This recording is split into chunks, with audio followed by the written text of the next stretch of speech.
You're hanging by the fingers and toes on the ledge of life, and like I was saying, there's flag football and hardwood on the floor, and wrinkled old men and young girls and boys looking to score, put a ball in a net. Yeah, well, you just never know where that puck is gonna go. Yeah, put a stick on it, or yeah, maybe it's lacrosse. Or maybe it's one of those triathlons, or one of those games where you ski around and you grab your rifle and shoot at a target or a living thing. Oh well. How about we get on with the show, dude? Or maybe we'll just play the greatest game of all here this morning. How about we play a game, if you choose? A game with absolutely no rules. I don't want to go first. Anybody want to go first, I wonder? I'm going to pick the first hand that raises in the air. Yeah, it's a game a lot like the English language. Now, a person who speaks 2 languages is considered bilingual, and one who speaks 3 is trilingual. What do you call a person that only speaks 1? American. And I disagree, because they don't speak English. They speak a colloquialism. It's not a language at all.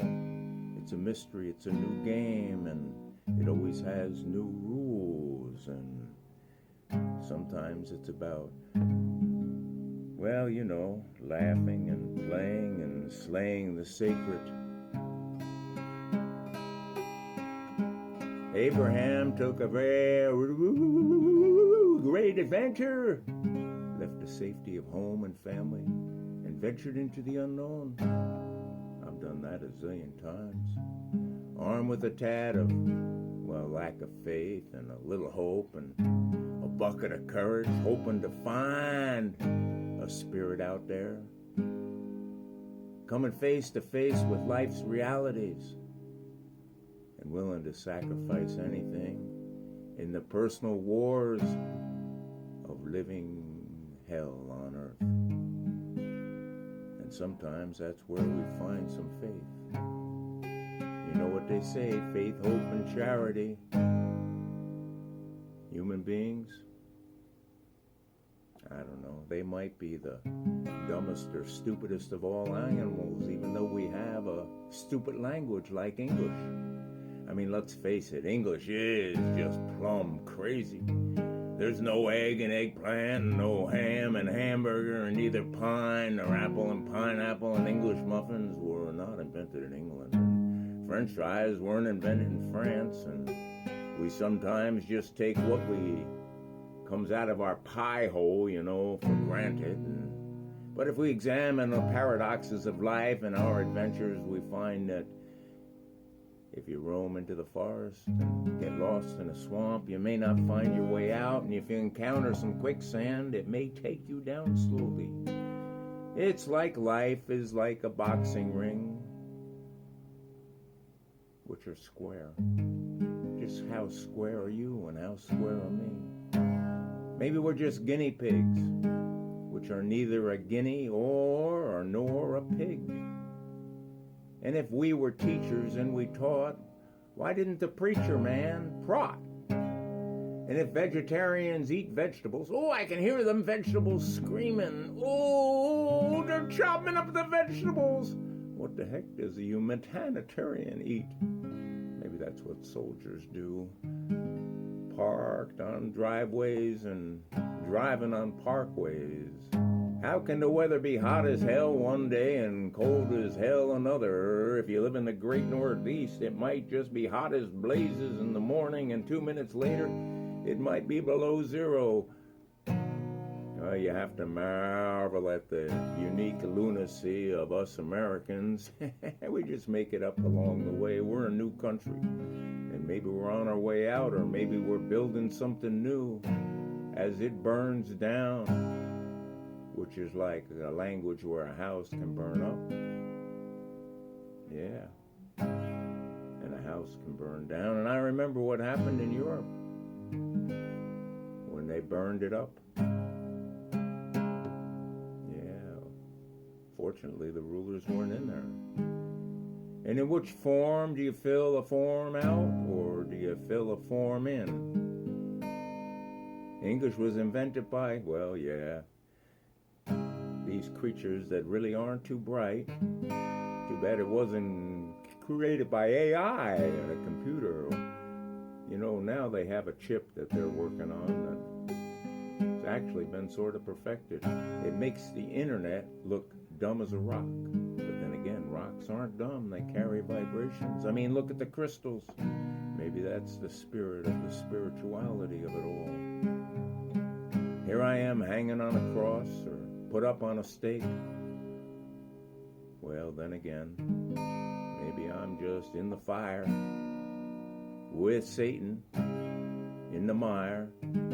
That is why when the stars are out, they are visible. I wonder if you go to hell, can you ascend to heaven? When the stars are out, I don't know. I know when I put the lights out, they're invisible. And why is it when I wind up my watch, well, people don't wind watches anymore, they got batteries or maybe sundials, yeah. I got a sundial, I stick a stick in the ground. Anyway, you know how it starts when you wind it up, but then when I wind up this poem, it ends. Yeah, well, here we are. I've wasted more of your time on a journey, set out, leaving all into the unknown with a heart full of doubt and a road that's overgrown. And here we are, tuned into the radio. It's ear play, like Abraham's great adventure, leaving his family to venture into the, well, forest, you know, following the breadcrumbs of Little Red Riding Hood, face the world with a flourish and all its cruel extremes and the great witch and that guy up there that's looking after me, facing life's harsh realities with brave and determined mind. Yeah, are you Abraham? Or are you a coward, unwilling to sacrifice it all? When you go on an adventure, do you camp out or stay on a hotel? Or maybe in a hotel? Or if you're anything like me, I'll be sleeping on the park benches and I'll be sleeping in hotel parking lots and places like that. Just looking for a chance to break free of life's comfortable prison that I've made, for a chance to rise and stand up in the war of living hell. After all, I gotta sacrifice it all, 'cause you can't keep anything in life's great adventures. Just like Abraham, a journey of strength and will, leaving behind the past and all the fears and all the preconceived notions for a future that is yet to be revealed. It's kind of like birth to death and in between. Do you pay your taxes or do you act mean?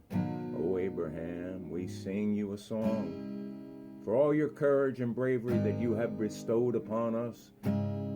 You've shown us all we can be strong in the face of life's uncertainties, and thus we do roam. Well, yesterday I got pulled over by the man. Kind of looked like somebody I knew, but I couldn't quite place his name. Anyway, I rolled the window down and said my hellos, and he informed me, the officer informed me, that my registration was out of time. It read 1/24. Isn't it odd that when you get your inspection sticker, it ends at the end of the month, and when you get your registration, it ends at the beginning of the month, or something like that. Anyway, so he was very nice. He didn't he didn't summons me up. He didn't give me any kind of paperwork, and I assured him that I do pay my bills the minute they come. I don't even leave the car. I just make out the check and put it in the mailbox, because I know if I let it be, it'll just go to plumb Hades. And anyway, I went directly to the motor vehicle over in Rensselaer, at the Rensselaer Town Building, or whatever that's called. And a very pretty, lovely lady took care of everything I needed. And I had tons of paperwork in my hand. It took me a half hour to dig it all out. And she said, "Do you have a registration?" I said, "I just have an old one." And she said, "Yeah, give it to me." And then she said, "Just give me this money and you're all good." All's well that ends well. Let's get on with the shoe-do.